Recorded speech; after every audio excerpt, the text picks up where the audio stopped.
Bem-vinda, bem-vindo ao BTC Journal, seu programa de notícias de negócios comentadas e analisadas pela equipe da BTC. Meu nome é Gustavo Habib, eu sou instrutor de negociação e comunicação, e no episódio de hoje é dia 18 de agosto de 2022, falaremos sobre mercado de streaming e mudanças na Disney. Também vamos falar sobre energia renovável, um centro de tecnologia solar no Brasil e também um pouco do mercado de energia solar e o mercado de energia eólica com a crise da Siemens Gamesa. Vamos falar sobre varejo aqui, resultados da M. Dias Branco e também mudanças na Track and Field. E, por fim, mercado financeiro. A gente vai falar um pouco da estratégia e da derrocada da Robinhood. Vamos falar também do Nubank, resultados e a mudança do cargo de Anitta. Muito bom. Estou aqui com a Mayara Rocon, nossa instrutora de estratégia e marketing, para compartilhar aqui a análise dessas notícias. Má, muito bem-vinda. Oi, Habib. Olá a todos os ouvintes. É um prazer estar aqui com vocês mais uma semana.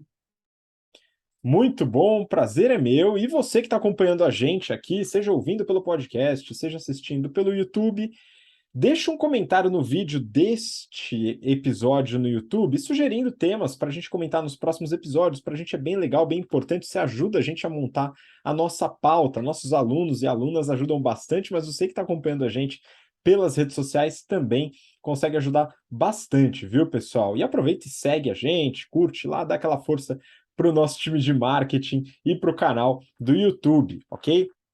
E aí, pessoal, só para antes da gente começar aqui, né? Eu tô com a minha camiseta aqui da Insider Store, que é bastante confortável. Eu lavei, não precisei passar, tá tranquilo, só vestir boa, sem problema nenhum. E tá durando, hein, pessoal? O negócio dura bem mesmo, porque tem muita tecnologia têxtil dentro dela. É muito, muito interessante.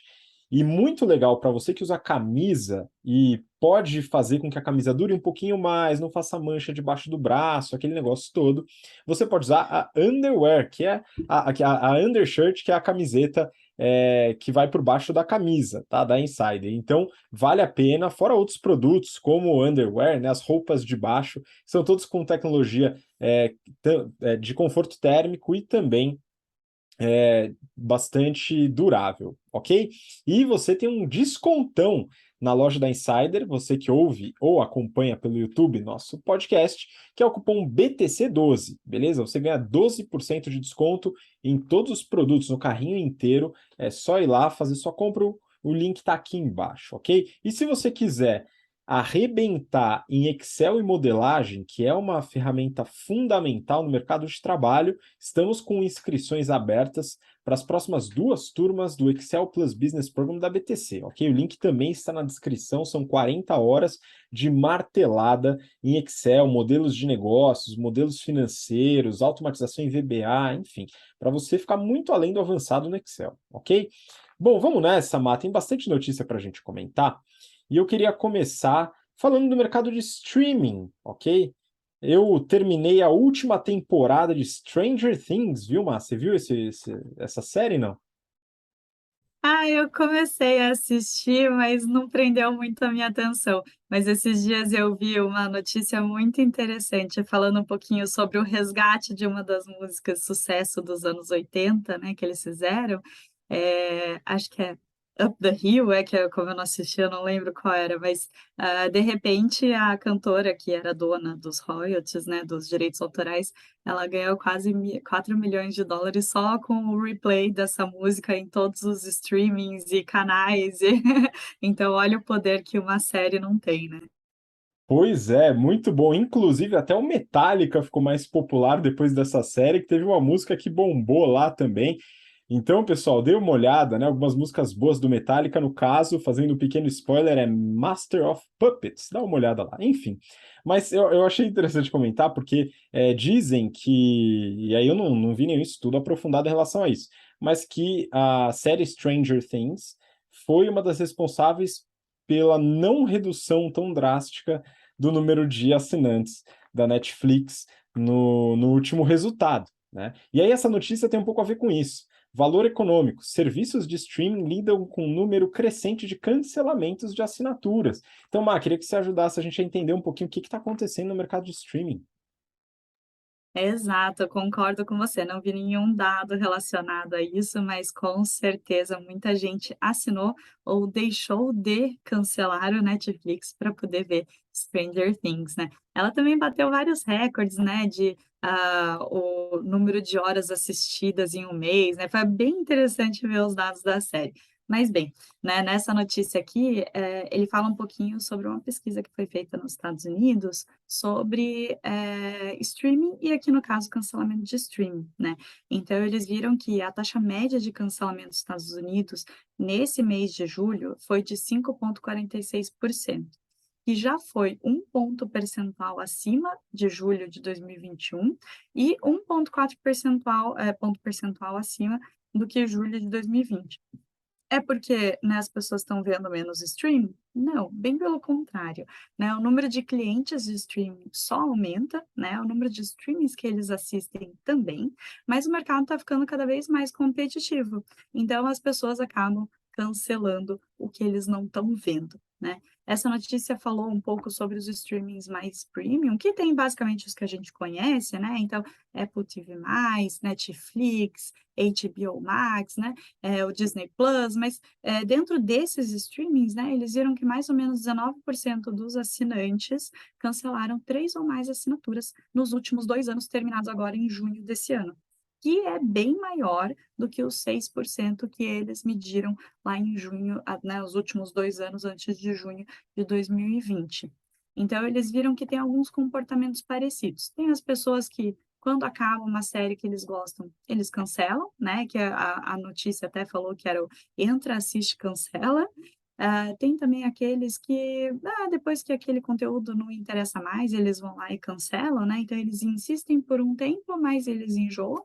E também tem o fato de que a gente está numa desaceleração econômica, os Estados Unidos está sofrendo, as pessoas estão ficando mais conscientes com o orçamento, e aí acabam fazendo cancelamento para poder economizar ali no orçamento, de casa, né.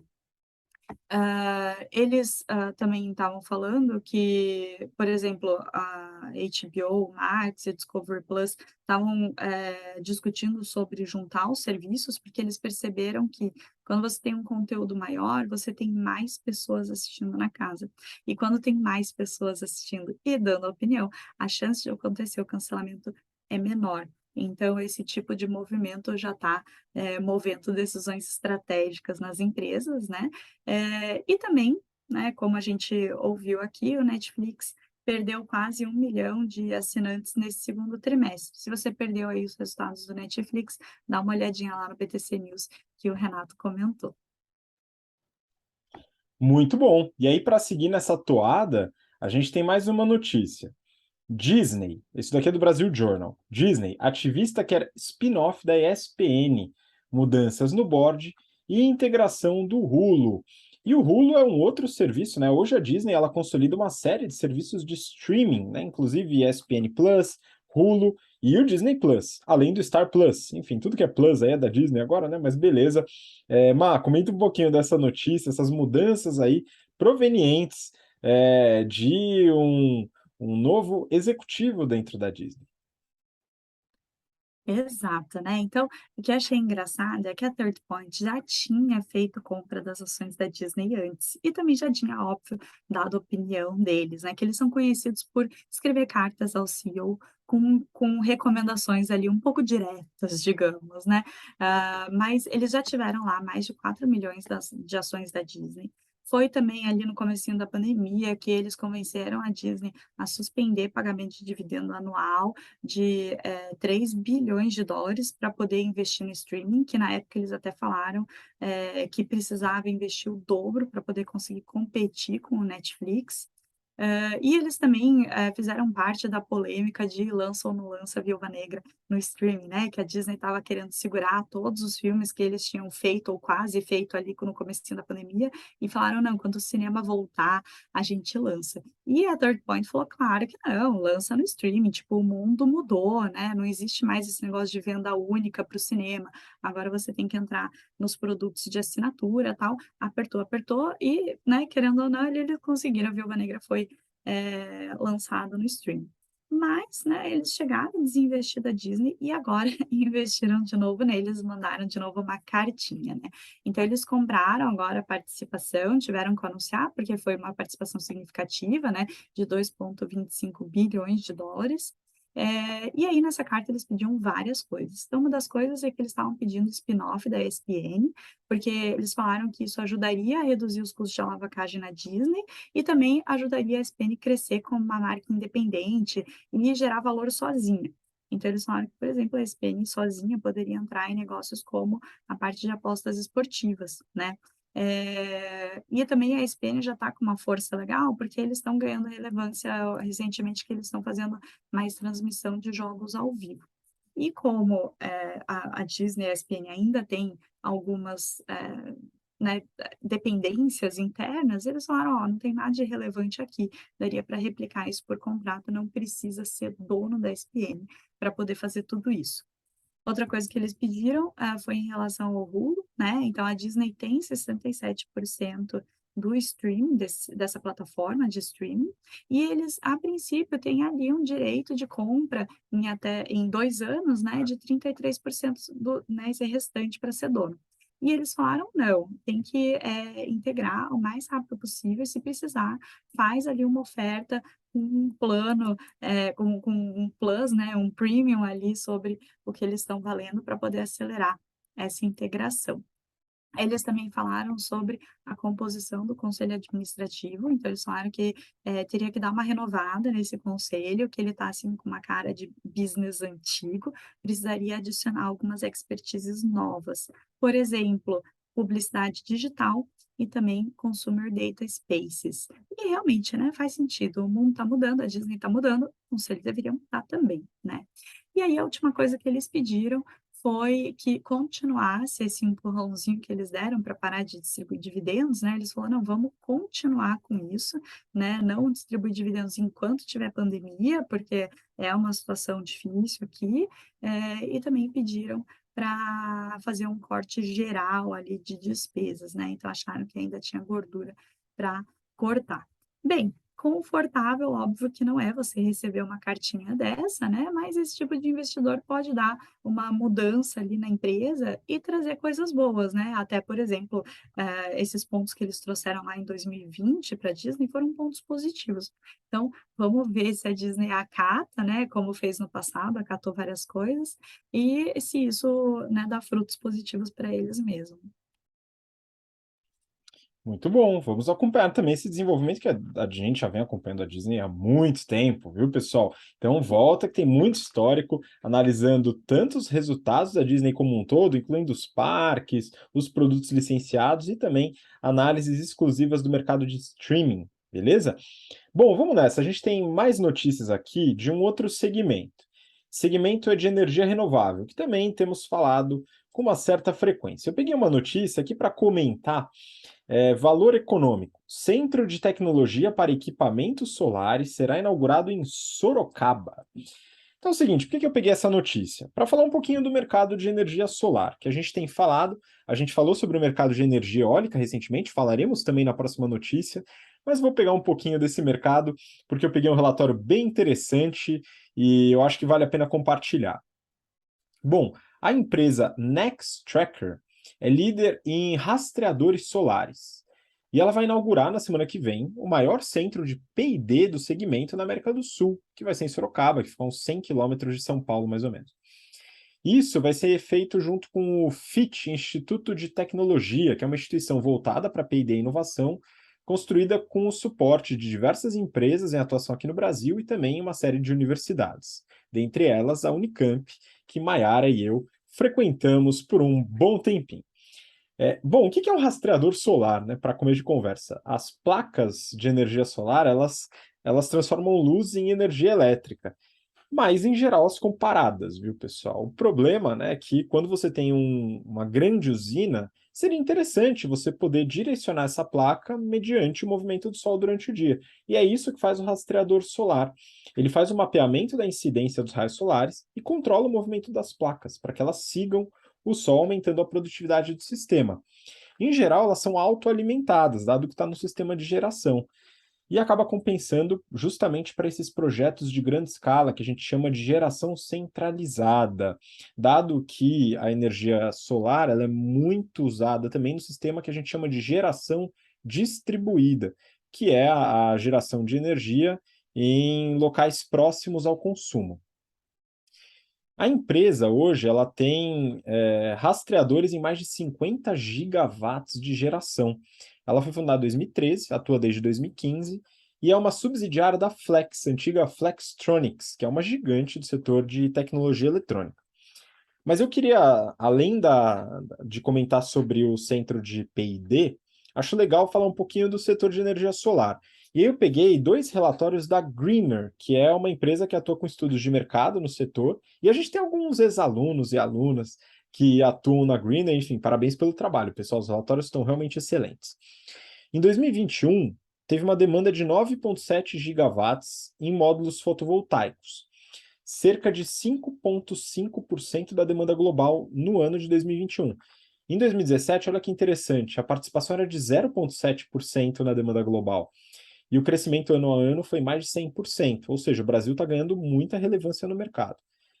Os fabricantes de rastreadores, eles tiveram contratos no total de 4,3 gigawatts, que é justamente a parcela correspondente a grandes usinas, essa geração centralizada, desse total de 9,7. Então, mais da metade é geração distribuída, porém uma boa parcela é geração centralizada que usa esses rastreadores, então é um mercado grande. Tem só a Nextracker que atua no Brasil com esses rastreadores? Não. A gente tem outras empresas também estrangeiras que têm esse tipo de tecnologia aqui. Algumas delas eu posso citar: Convert Italia, STI Norland, Artec e Soltec desenvolvem esses sistemas. E por último, acho que vale falar de funding, como que são financiados os projetos de energia solar. A grande maioria dessas grandes usinas, elas são financiadas principalmente pelo Banco do Nordeste, 43% do volume das grandes usinas, 21% BNDES, 15% capital próprio e 15% debêntures. E o interessante é que o investimento através de debêntures, financiar através de debêntures, quase dobrou de um ano para o outro. E aí, falando de debêntures, eu queria fazer uma breve indicação de um episódio do BTC Money, que saiu esta terça-feira, falando sobre FIINFRA, que são os fundos de investimento incentivados em infraestrutura, que são fundos que investem basicamente em debêntures, popularizando um pouco esse processo. Dá uma olhada no episódio, é um investimento novo aí que vocês podem ficar atentos, viu, pessoal? Bom, isso daqui sobre o mercado de energia solar, mas como falei, a gente vai falar também de outro mercado de energia renovável agora, e eu peguei uma notícia também do Valor Econômico.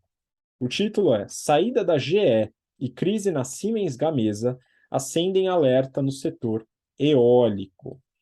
Em alguns episódios anteriores, comentamos sobre a saída da GE Renewable Energy do Brasil, que é a fabricante de aerogeradores, os geradores de usinas eólicas.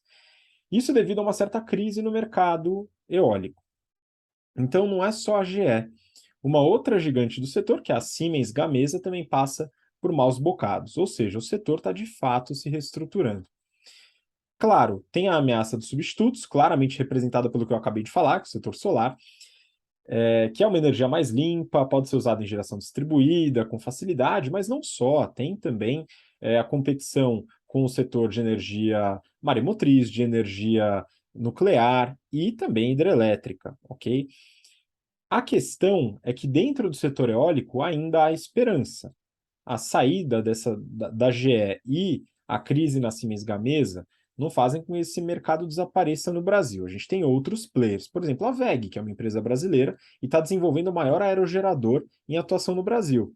A Vestas, ela segue com 50% do market share. E tem outros players também que podem pegar essas fatias de GE e de Gamesa, que são a Woben e a Nordex. E o mercado de pás, que é o principal fornecedor, além do aerogerador, é bem concentrado, mais ainda. São duas empresas em atuação no Brasil, a Aeris e a LM. Então aqui a gente trabalha a balança do poder de barganha, que é uma coisa que os alunos e alunas do GBP trabalharam bastante aí nas últimas 3 semanas, falando sobre poder de barganha em negociações comerciais e outros tipos de negociação também. Eu peguei, vou compartilhar com vocês, o resultado que saiu do segundo TRI de 2022 da Siemens Gamesa, que é uma empresa listada, ela é espanhola, tal, tem resultado divulgado no site Relações com Investidores. Ela teve uma receita líquida de 2,4 bi de euros no segundo TRI de 21, uma queda de 10% em relação ao mesmo período do ano anterior. Se a gente quebrar essa receita de 2,4 bi, o que a gente tem? A gente tem 1 bi, que são vendas para projetos onshore, ou seja, são geradores que vão nas fazendas, nas usinas que estão instaladas dentro dos continentes. Como, por exemplo, a gente tem um monte aqui, eu até comentei com a Mayara, lá no Ceará. O Ceará é um lugar conhecido por, dentre outras coisas, ventar bastante, e ali é bem propício para a geração eólica de energia. Mas eles têm 800 milhões dessa receita de 2,4 em projetos offshore, que são projetos de usinas eólicas que ficam em alto mar. Inclusive, a Mayara até compartilhou essa informação comigo mais cedo, que a gente, hoje no Brasil, tem a possibilidade de projetos offshore que não tinha no passado, mas eles são muito comuns em outras regiões do mundo. Então, bem interessante, é representativo na receita da Siemens Gamesa. E serviços, eles têm uma receita de 532 milhões. O problema é que a margem EBIT é negativa, 14,1%. Eles não estão conseguindo cobrir com as despesas da operação. E o prejuízo líquido também, né, prejuízo negativo, 446 milhões. Qual que é a expectativa da Siemens Gamesa? Isso segundo o resultado e o conference call lá que eles fazem com os investidores. A expectativa é que a energia eólica, pela tendência global de sustentabilidade, cubra uma boa parte do adicional de energia necessária que eles avaliam que será adicionada nos próximos 8 anos, até 2030, que é cerca de 30% a mais do que a gente tem hoje de consumo de energia. Então, tem um volume muito grande para vir. Se esse volume vai ser coberto por energia eólica, já é uma dúvida que eu tenho. Então, tomara que o pessoal aí esteja certo nessa confiança. A empresa ela é bastante endividada, tem uma dívida de 2,3 bi de euros e não gera caixa, está queimando caixa, queimou 650 milhões de euros nos últimos 9 meses. Então, isso é preocupante. É uma empresa que é endividada e não está gerando caixa para poder cobrir com essas obrigações. Vamos acompanhar para ver se ela de fato vai conseguir cobrir um pouco do market share, principalmente para essas usinas offshore. Quem sabe o Brasil vai abrir um espacinho para a Siemens Gamesa nesses projetos. Vamos seguir para o próximo bloco do BTC Journal, agora falando sobre varejo. E aí, claro, vou trazer a Mayara aqui para comentar, nossa especialista aqui no segmento. E eu trouxe uma notícia do Brasil Journal. M. Dias Branco choca o mercado, sobe preços 36% e recupera a margem. Mas eu acho muito legal a gente abordar esses resultados do varejo, porque traz muitos ensinamentos dentro de estratégia, de marketing, pelo tamanho, né? Pelo volume que eles acabam tendo de vendas e também atuando com muitos clientes. Então comenta um pouquinho sobre o resultado do M. Dias Branco, por que surpreendeu o mercado assim?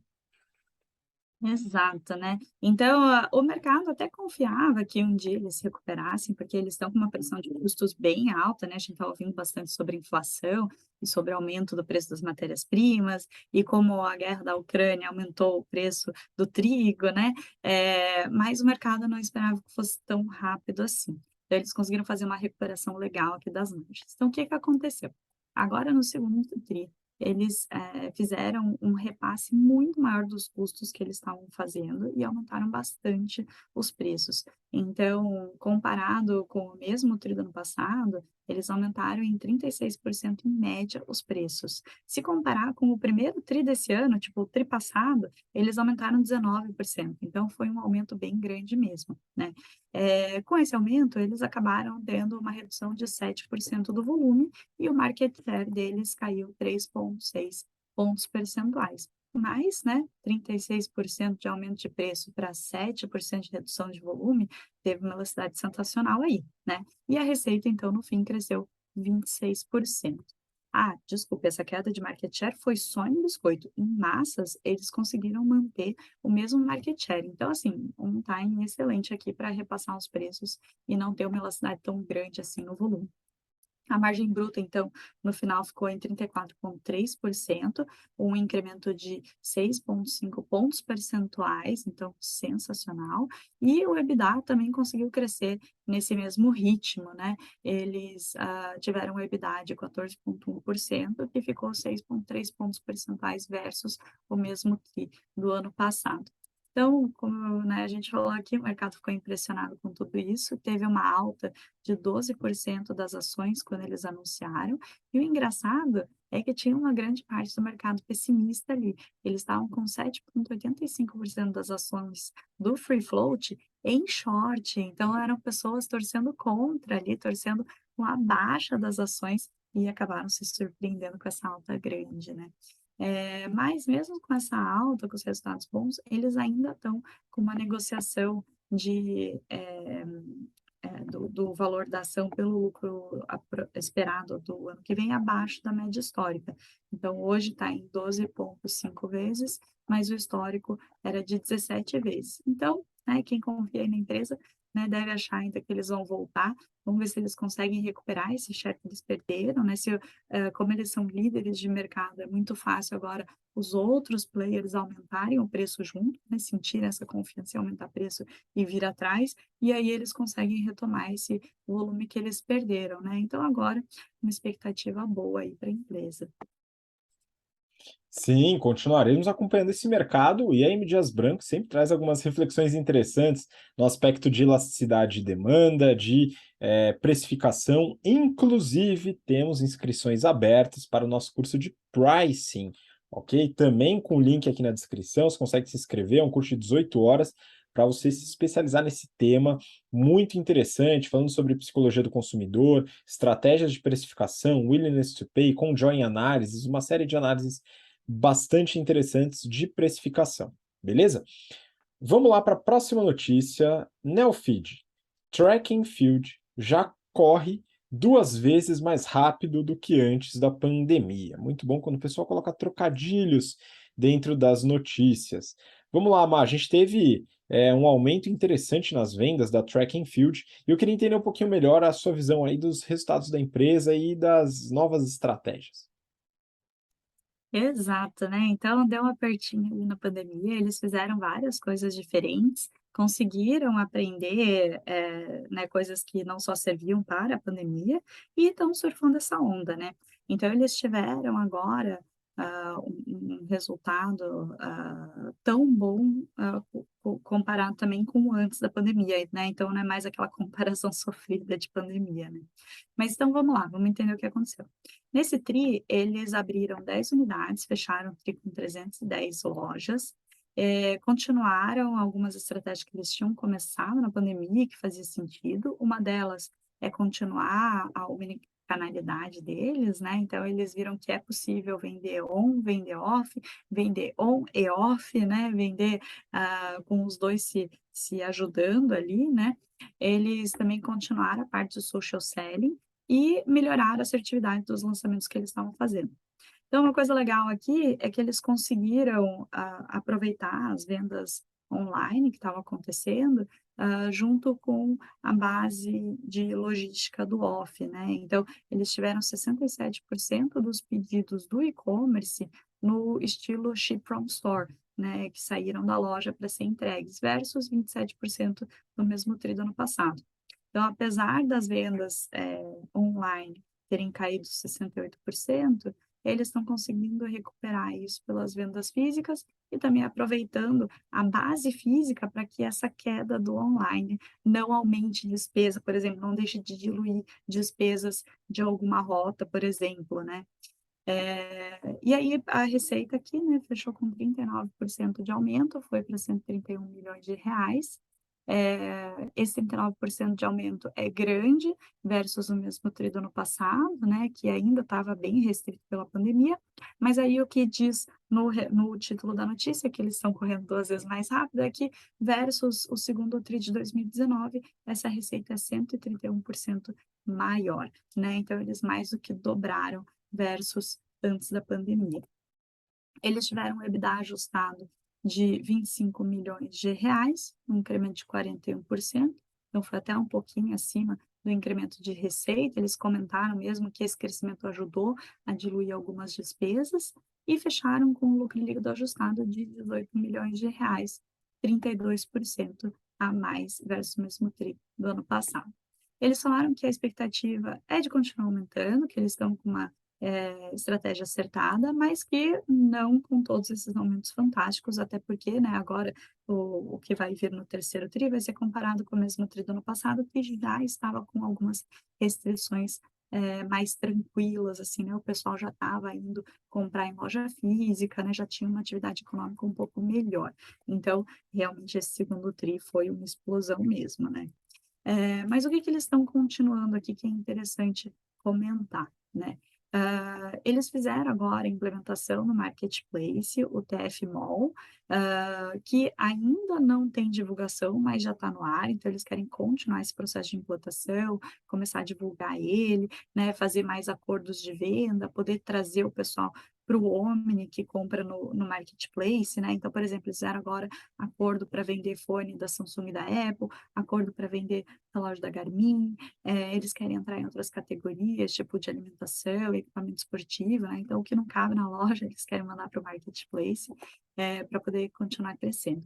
E, né, não para ali, loja fica aqui, marketplace fica aqui. Eles falaram que, por exemplo, quando eles forem fazer um evento, que o pessoal já vai retirar o kit corrida na loja, poderia comprar o ingresso do evento com um fone Bluetooth, por exemplo, e ir lá e retirar na loja, né, então dá para crescer com os 2 juntos. E outra avenida que eles estão trilhando bem forte aqui, que a gente já até tinha comentado no Journal, né, eu mesma tinha falado sobre isso, foi a parte de experiência, né, então eles querem aumentar as experience stores deles, que conta ali com concierge, para ajudar você a fazer as decisões de compra, e tem, né, mais forte ali uma divulgação de eventos, tem clube de corrida, tem a parte de alimentação com café, mini mercado, né, e eles estão chamando essas lojas de TCF Food and Market. Eles já fizeram 2 lançamentos dessas lojas aqui em São Paulo, e eles querem terminar o ano com 10 lojas desse tipo, sendo que a próxima é no Oscar Freire, mas eles também já falaram que querem abrir em BH, não vão ficar só em São Paulo. Então, né, interessante aí, um resultado super bom, aproveitando o crescimento não só para, né, diluir as despesas, mas também investir para o próximo crescimento, né, ter mais omnichannel, ter mais lançamentos, né, inovação. Então, bem legal isso da Track and Field. Pois é, o Omnichannel acaba sendo uma estratégia bem interessante que as empresas de varejo, varejo moda também, fortalecem bastante e através de estratégias diferentes. E a gente já avaliou aqui outras empresas, né, que não necessariamente têm interesse em criar seu próprio marketplace, mas utilizam ou redes sociais ou marketplaces de outras empresas para poder executar esse tipo de estratégia, dentre outras ações, para fortalecer o Omnichannel, a troca entre o canal on e o off, não necessariamente um ou outro, ok, pessoal? Então, também é uma estratégia que a gente estuda lá nas aulas de estratégia e marketing que a Mayara também ministra. E vamos lá, a gente tem mais um bloco aqui no nosso BTC Journal. Agora falando sobre mercado financeiro. Eu peguei essa notícia do Neofeed. Entre a cruz e a espada, Robinhood precisa escolher se inova ou sobrevive. Título pesado, hein, pessoal? Vamos entender o que está acontecendo aqui nessa notícia? É o seguinte, a Robinhood, ela começou uma certa revolução no mercado financeiro. Ela nasceu em 2013 e foi a primeira, a pioneira, a zerar as taxas de negociações de ações. Movimento que levou a uma guerra de preços, com base zero, diga-se de passagem, não cobrar, entre as corretoras. Claro, isso popularizou a empresa. No final do primeiro semestre desse ano, dia 30 de junho, ela contava com mais de 14 milhões de usuários e mais de 64 bi de ativos sob custódia. Qual o problema, então, né? O problema são alguns. A gente vai colocar os números para acompanhar. Mas as consequências desses problemas já estão na reportagem. Queda de quase 70% das ações desde o IPO, que foi mais ou menos em junho do ano passado, e há rumores de que a empresa seja vendida para um concorrente. Isso daí é fofoca de Wall Street, pessoal. não há nenhuma confirmação, tem um investidor que fez um aporte, mas já negou, o pessoal achou que ele ia fazer um aporte maior na empresa, tomar controle, mas isso não vai acontecer, pelo menos não a princípio. Pode ser que aconteça, não duvido nada, mas foi negado por enquanto. Vamos entender os números para ver como que está a situação da Robinhood. Ela teve uma receita no segundo TRI de 2022 de 318 milhões de dólares. Dentro da estrutura dela, como eu falei, ela está com 14 milhões de usuários ativos mensais, 64 bi de ativos sob custódia. Se a gente pegar a receita média por usuário, dá 56 dólares. Qual que é o problema? O problema é, se a gente comparar isso com o ano passado, está uma desgraça. A receita líquida caiu 43%, o número de usuários ativos mensais caiu 34%, ativos sob custódia 37% de queda e receita média por usuário 50% de queda. Todos os indicadores operacionais caíram. Um absurdo. Enfim, EBITDA ajustado. A empresa teve um EBITDA negativo de 80 milhões. Naquela época era positivo, pelo menos. Ajustado, marretado, mas positivo. Agora nem é mais. Prejuízo líquido, 295 milhões. Esse aqui melhorou. O prejuízo era de 500, agora é de 295. Mas mesmo com a redução do prejuízo, está longe de ser lucrativo. Então a empresa, ela, apesar de ser pioneira, colocar taxa zero, buscar as outras para fazerem a mesma coisa e nesse meio tempo conseguir muitos usuários e trazer muito dinheiro, ela não conseguiu se sustentar nesse crescimento. Então ela teve uma perda grande de usuários. Uma possibilidade é que o produto não atende tão bem. E quando você tem as outras corretoras também oferecendo preço zero por um produto melhor, um serviço melhor, ela acaba se prejudicando. Então, é algo que pode ter acontecido com a Robinhood.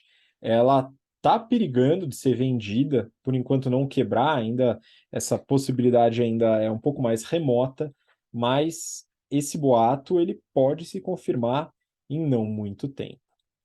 Vamos seguir para a próxima agora? A gente vai trazer essa discussão um pouco para cá, para a nossa terra tupiniquim. Eu peguei algumas notícias aqui para a gente juntar, viu, Mar, e fazer um bem bolado. Eu peguei essa daqui do Canaltech. O título é Anitta deixa conselho de administração e se torna embaixadora global. Então acho que vale a pena falar desse movimento, mas também tem outra notícia para comentar sobre os resultados. Essa daqui do Brasil Journal. Nu tem forte performance operacional, mas inadimplência preocupa. E, por fim, nós temos uma outra notícia, deixa eu separar aqui, né, para comentar sobre resultados também, essa do valor econômico. Nubank atinge 65 milhões de clientes e tem lucro de 17 milhões de dólares no segundo trimestre, mas inadimplência cresce. Mas vamos começar. Acho que vale a pena falar da Anitta, do que aconteceu, dessa mudança, e depois a gente já começa a falar sobre resultados. Ótimo, então muita coisa acontecendo aqui, né. Então a Anitta, que fazia um pouco mais de um ano que tinha entrado como membro do conselho administrativo do Nubank, agora está saindo para ser a embaixadora global da marca. Então, na verdade aqui não tem nenhuma notícia ruim, nenhuma notícia de briga, é simplesmente porque a Anitta agora, com essa imagem cada vez mais global, está com a agenda cada vez mais difícil. E aí ela fez o pedido para não renovar a parceria. Como o Nubank tinha achado legal, poder colocar a imagem deles junto com a da Anitta, né, ela não só tem essa imagem de artista, cantora, mas também de empresária, né, e tá levando essa imagem cada vez mais para o global, eles resolveram continuar com ela, mas como embaixadora da marca, então vai manter ela nas comunicações. Até legal, porque agora o Nubank vai fazer patrocínio da Copa do Mundo desse ano, e aí pode usar ela também, né. Eles também fizeram anúncio aqui de que com ela saindo entra um novo membro no conselho, e eles trouxeram um Tuan Pham, que é diretor hoje de tecnologia de um comércio eletrônico sul-coreano, a Coupang, e ele também foi diretor de tecnologia da Uber entre 2013 e 2020, e que ele foi responsável pelo grande crescimento da equipe de engenheiros de lá. Então, trouxe aí uma capacidade um pouco mais operacional, menos de marketing, que era o que a Anitta trazia, e conhecimento do consumidor, né. Ou seja, né, vamos continuar vendo a Anitta de roxo por um tempo. Eles também trouxeram aqui os resultados do segundo TRI, e foi um resultado muito bom aqui. Eles aumentaram em 20, quase 24 milhões de clientes a base deles, né? Um aumento de 57% versus o mesmo TRI do ano passado, e chegaram em mais 65 milhões de clientes. No Brasil, esse número chegou em 62,3 milhões de clientes, sendo 49,8 milhões de clientes ativos. E aí, com esse número total de clientes, eles já são o quinto maior banco do Brasil em número de clientes, passaram até o Santander. Desculpa, o quinto maior, né? No Brasil, também achei interessante, eles trouxeram algumas estatísticas aqui. Eles têm 56% do público entre 18 e 35 anos versus 35% da população brasileira, acima de 18 anos, né? Então é interessante que mostra um pouquinho aqui a sustentabilidade desse portfólio, né? Então, provavelmente essas pessoas vão fidelizadas hoje, né? Vão ficar muito tempo no banco e vão poder até aumentar a renda, né? Também trouxeram estatística aqui de renda. Eles têm eles têm 60% do público ganhando acima de 2 salários mínimos, versus 70% do mercado da população brasileira, né? Então, também tem uma concentração menor de pessoas com menor renda.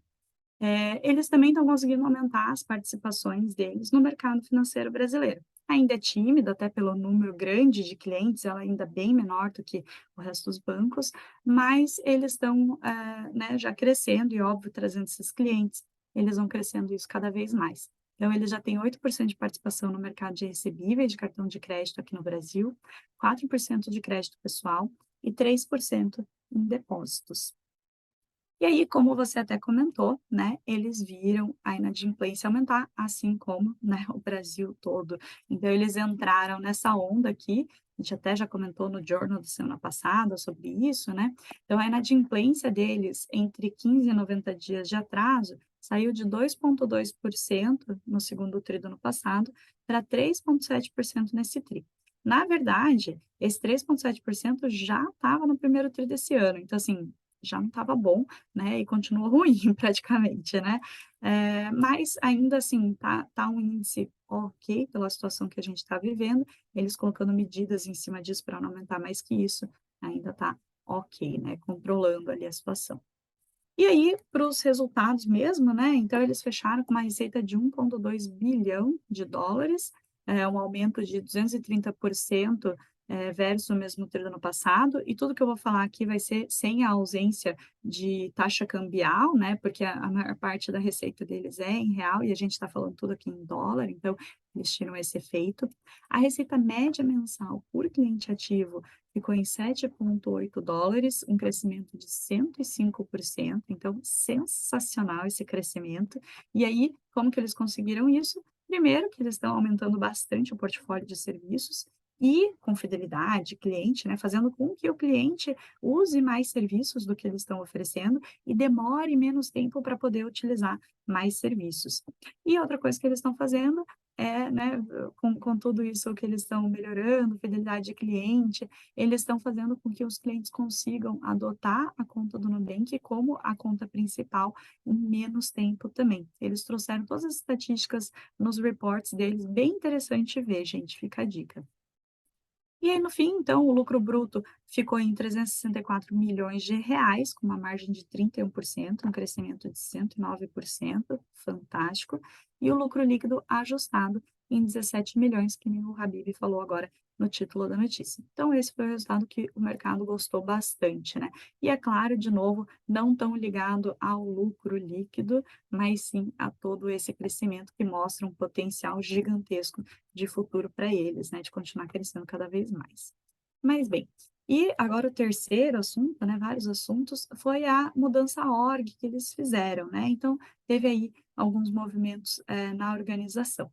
Então, o Vélez, ele continua sendo o CEO global, a Cris Junqueira continua sendo CEO Brasil, ela também vai assumir agora uma diretoria que eles acabaram de criar, de diretoria de crescimento, que eles chamaram, e aí a grande mudança foi que eles criaram uma posição nova. Então, uma posição que vai ficar entre o Vélez e a Cris Junqueira, que é de presidente de holding, né? Então, que eles na verdade, subiram o Youssef Lohek, que é COO já há 2 anos, e vai não só assumir essa posição, mas também vai continuar acumulando a posição de COO. Então, ele já tem mais de 20 anos de experiência no setor financeiro e no Nubank ele estava performando muito bem, principalmente gerenciando estratégias de crescimento, de crédito e de internacionalização. E realmente, né, pensando que ele era CEO e aconteceu tudo isso de crescimento nesse segundo tri, ele devia fazer muito bem o papel dele. E agora, então, ele subiu para essa posição.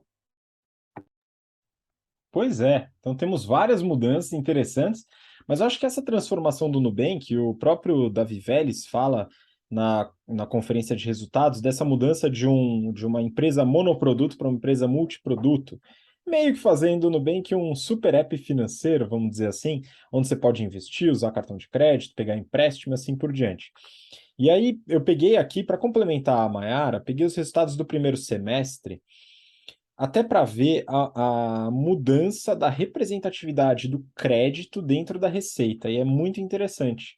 Olha só, os resultados são em dólar, tá, pessoal? Mas eu peguei aqui, primeiro semestre desse ano, o Nubank faturou 2 bi de dólares. No primeiro semestre do ano passado, 581. Se a gente pega a representatividade da receita, a gente tem crédito e instrumentos financeiros com mais de 70% da receita hoje, e tarifas e comissões com pouco menos de 30%. Lá, no caso, a diferença era muito menor. Dos 580, 312 era crédito em instrumentos financeiros.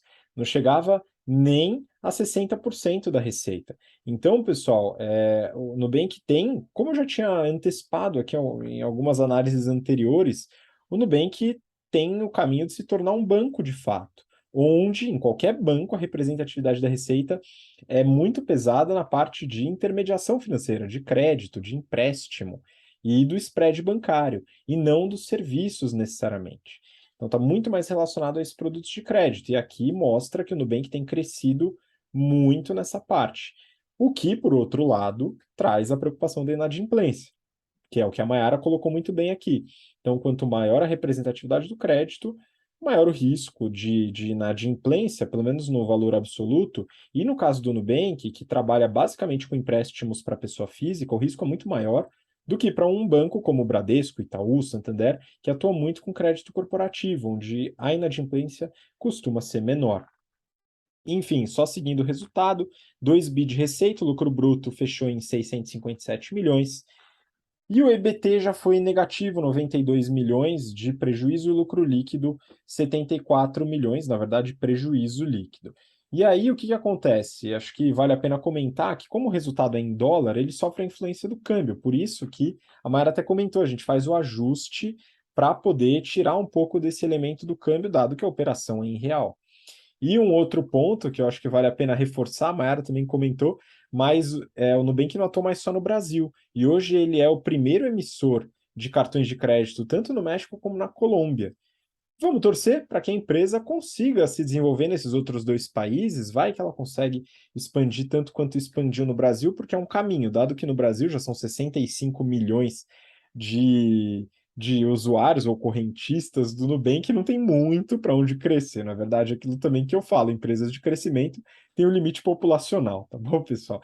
Bom, e por aqui ficamos na análise do Nubank e no BTC Journal dessa semana. Então, Má, queria muito agradecer sua participação de novo, conhecimento colocado aqui. Espero vê-la novamente na próxima semana. Ah, obrigada, Habib. É sempre um prazer estar aqui. Obrigada pela parceria e obrigada a todos os ouvintes aí pela audiência. Mandar um beijo aí para as turmas do BTC que estão começando agora, né? Desculpa, do GBP, né? Eu vou demorar ainda para ver vocês, que as minhas matérias são lá no final, né? Então eu estou em marketing e estratégia, mas, né, eu vou mandar já o abraço de vocês terminando, de vocês começando o curso e daqui uns 2 meses mais ou menos a gente se vê. Muito bom, o pessoal já está sofrendo na nossa mão, viu, Mar? Relaxa que a gente vai deixar o pessoal bem amaciado para você quando chegar a sua hora, tá bom? Muito obrigado você que acompanhou a gente até agora, por ouvir, pela paciência, pelo interesse. E a gente se vê então na próxima semana. Um grande abraço, até lá. Tchau, tchau.